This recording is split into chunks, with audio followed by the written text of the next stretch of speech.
Now, of course, I'm looking forward to getting back out there, seeing you folks in person, I love doing gigs, and I miss it. My God, I miss it, especially casinos. Those were my favorite gigs because I'm a degenerate gambler, as it turns out. And I think the casinos know that. Often they'll pay me in chips, which I find that's not nice, Sometimes they'll just give me a real big chip. Go, here you go. And then they break it in half. Go, have fun. I go, God damn, guys. That's not nice. But anyways, I prefer the Indian casinos. That's what I like, because I don't want to give my money. If I'm going to lose money, and I'm going to lose money, I don't want to do it in Las Vegas to a bunch of corporate businessmen. I would rather go to an Indian casino and lose it to the Native Americans, on account of my forefathers systematically murdered them years ago. Which, looking back on it, way out of line. Way out of line. Anyways, I look at it as a form of reparations, and I tell you, I've done my part, goddammit. Probably done your part, too. Anyways, I love casinos. I was in Las Vegas. Last time I was there, people go to Vegas sometimes, and they got a system, They go, I got a system. I'm going to break the bank because I figured out a system. And oftentimes, these systems actually do not work at all. And I think that I saw the unraveling of a system. And sometimes all you need to hear is like a snippet of conversation, and you can infer from that information more. You know what I'm saying? Like, for instance, one time I walked past these two homeless guys, and one guy said to the other, when the fuck were you ever goaltender for the Montreal Canadiens? He was tired of the horse shit. That was the last straw. But anyways, I think I heard what was the unraveling of a system. On account of I got in the elevator, it was going down, and then a couple got on, a man and a woman, and then tension, So it was just the four of us, and we're going down the elevator. And out of the blue, out of nowhere, the man says to the woman, I don't give a fuck what I said. Give me the money. That's my money. So I believe, I'm only inferring, once again, I have no proof that. But here's the thing about gambling.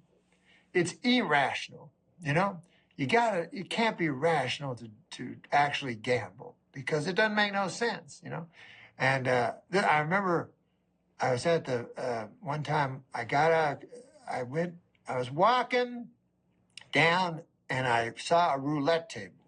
Now, I don't know if you know the game of roulette. How could you not know the game of roulette? It's not that hard. But anyways, I put $100 on black, and it, the little silver ball spun around the wheel and everything.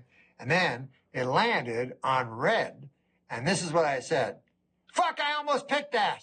I mean, we got problems in this country, For instance, systematic racism, And here's the problem. Nobody thinks they're racist. I remember I was in Portland one time, Portland, Oregon. And the driver picked me up to take me to the gig. I got off the airplane, the driver's driving, and we're driving through downtown Portland. And he says, we got no racists in Portland, no racism at all. And I looked around, everyone was white, So I said to the guy, I said, well, it's pretty easy not to be racist when everybody's white. And then the guy says to me, he goes, we got our share. I'm like, good Lord, we got our share. That's not right. Why are not all, but a lot of drivers, for some reason, like taxi drivers and something, turned out to be racists, That's what I hear a lot, because I don't drive. So I'll get in a cab, And the guy goes, you know what's wrong with this country, don't you? And I go, I got an idea. So what is it? I go, you ever have it when the guy says, and you don't even know which race it is? Like I had a guy once, he goes, now there's a problem in this country, huh? I go, tell me. And he goes, too many goddamn Scuttleheads. I was like, huh? So I looked it up in the dictionary, in Wikipedia, everywhere. I found scuttle, and I found head, and I tried to put them together. I couldn't understand it. I've asked people of every race, and no one has ever heard of the term scuttlehead. And by the way, I would be fine if we just blamed all our problems on the scuttleheads. You know what I mean? Just make them the scapegoats. Why not? As a matter of fact, why not make the goats the scapegoats, like in the old days? Sacrifice a goat. Make it his problem. That's the one that's at fault. That goat eating a tin can. But anyways, I'm not here to talk about goats. I don't know why I'm here. You know, I've noticed lately, everybody has an opinion.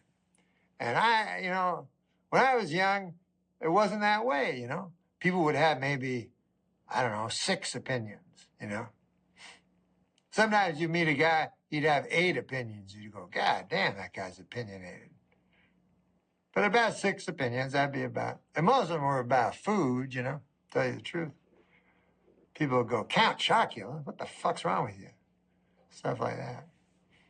You know, I mean, I have opinions. I mean, I have opinions that everybody holds, you know, I don't know. Yellow's the best color, you know, but I don't know if you call that an opinion, you know, it's just a, oh, hold on, it's my phone. Hello? I gotta phone you back on account I'm doing a special on the TV, comedy special. So I'll call you back, okay? Okay. Sorry about that, guys. Anyways, I was saying I don't got really no opinions, and I know a lot of people don't have opinions on account of I see it on the TV. Like I'll watch CNN, and they'll ask a question, and sometimes it's tough, you know. They'll say like, "What do you think that Southeast Asian Sea treaty? How do you think that'll affect the gross national product of Singapore?" And anyways, at the end, they asked that question, you know, do you think it's good, yes or no? And then at the end, they show the answer. I'm a sucker for a poll, you know, so I always like to, I take part in, at the end, you will always see the same thing. It will be like, they'll show the poll and it's in like a pie chart, you know, and then you'll go, God damn, I wish I had some pie. Anyway, they show in a pie chart, and it'll be like 45% yes, 45% no, 10% I don't know. So that's fine, you know. I'm not ashamed of being part of 10%, you know. Sounds small, but 10% of this great country, that's 35 million people, you know, that don't know. That's fine. And I'm a sucker, man. I always, anytime I see one of those polls, I phone up, you know. I go, hello, is this the TV? Yeah, you asked a question earlier. I don't know. I don't know the answer to the question. But listen, I got a question for you. What did that second word mean anyway? It did? All right, well, I better end up in that poll that looks like a pie, fella. I'm no sap. And then I hang up my phone. But I'll tell you, man, you got, especially when elections are around, you got to have a lot of, and you're a comedian, they expect you to know things nowadays. You know what I mean? It didn't used to be like that. Like during the Vietnam War, they wouldn't go, wonder what Red Skeleton thinks on this. But nowadays, like I've heard, they go, the comedian is the modern day philosopher, you know, which first of all, it always makes me feel sad for the actual modern day philosophers who exist, you know. They're working, trying to come up with their philosophy, you know, and they go, God damn, you ever hear of this? Nightclub comic. He's doing some very good work on tautologism, or what the hell you say. But I tell you, when election cycles start, this is what I've noticed. They're very difficult, because they're trying to get the people that are smart, that know things. The people that know, because they're 90%, remember? I don't know people, only 10%. So they will try to get you with very, very hard, very difficult commercials. I've seen them, like a guy will come on TV, or a lady, and say, if you want to hear how I will fix health care as well as the massive student debt problem in this country, as well as keeping our borders secure, but still being compassionate, then please go on www.myname, and I have a 45-page position paper. And then I go, oh, no. I will not be doing that. And I'll tell you why. It's nothing against you. You seem like a fine enough fellow. It's just that I cannot read your 45-page position paper on account of earlier today, a guy told me that I only get the one life. So, what are you going to... I still got half a box full of Matlock box sets. You only got so much time. You got to choose, You got to choose. But later on, man, when you get closer to the election, here's what always happens, I've noticed.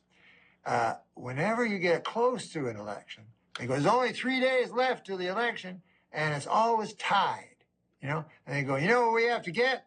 Those people that don't know anything. It's a very odd way of choosing the leader of the free world. But that's the best we got. And they go, we got to get those guys that don't. Then the commercials become very tough. Nothing about the Sea of Japan or anything like that. There's a guy who'll come on TV and go, hey, listen, let me ask you a question. Do you like yellow? And I go, yeah, of course I like yellow. And he goes, yeah, well, so does this guy.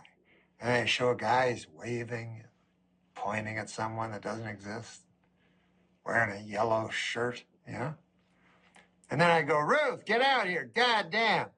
Here's a guy on the TV that's speaking for me finally. Ruth. I'm always talking about how cool yellow is? Well, this motherfucker, finally, a person that's speaking not at me, but for me. I read, actually. They say that the reason you vote for people is you vote for the guy you'd most like to have a beer with. I know that sounds odd, but it's true. They vote for presidents by who you would most enjoy having a beer with. But what I find even more interesting is that no one has ever used that to their political advantage. Like if it was me, that would be my whole campaign. That'd be the spine of it. Beer. You know what I mean? Everywhere I went, I'd be holding a glass of beer. You know what I mean? And my slogan would be, ah! And I'd hold up my beer. I go, ah! You like beer? Ha ha! Me too! Vote for me, and then you can come to the White House and, ah!